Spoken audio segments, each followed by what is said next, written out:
A few inches later. So, ayan. Pahinga muna tayo. Bio break.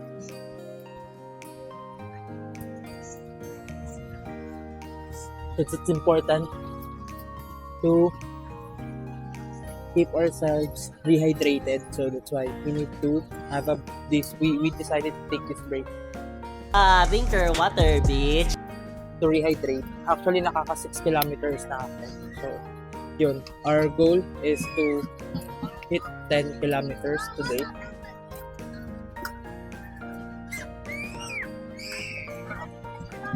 And it's not a joke as usual. For the first 2 kilometers, sobrang nanakit na naman yung mga paa ko. So, yun. Well, I'm used to that naman kasi ganun naman talaga pagka, ewan ko, pag every first 2 kilometers ko ganun. Tapos, siguro nag-a-adjust siya sa pacing. So, yun.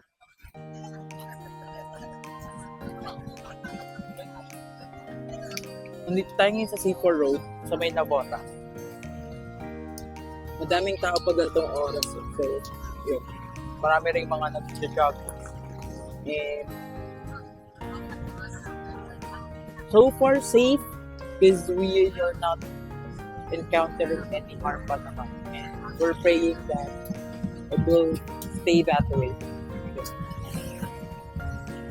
Sobrang kasing dami din nag-jog. So from here sa C4 Road na Botas, maabot ako ng parang entrance yata or sa may Arden banda.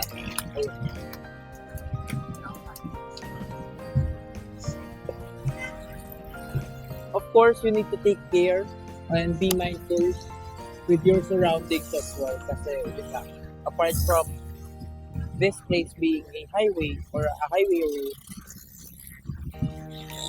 it's also known for a lot of crimes.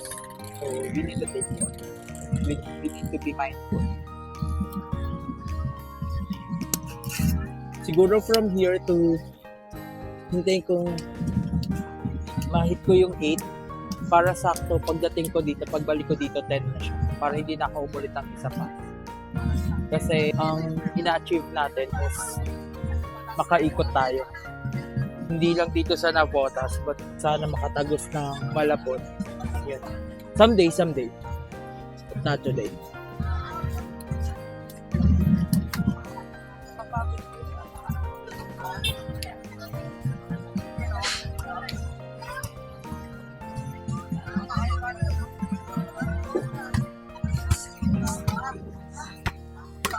Hindi ako talaga nagdadala ng tubig kapag tumatakbo kasi hassle, ang daming bitbit sa kamay. But for those who want to bring their tumblers or water for rehydration, para hindi kayo tumitigil din, you can naman. Merong mga nabibiling ganito. Mga nabibiling ganyan na merong water, parang tumbler, mini tumbler pocket. So yun, pwede nyo gamitin. Okay, so I'm done rehydrating. I'll just dispose this one and then we'll continue our run.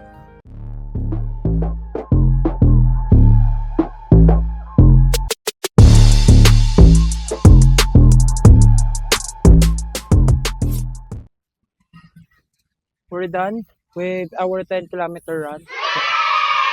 And we do cool down.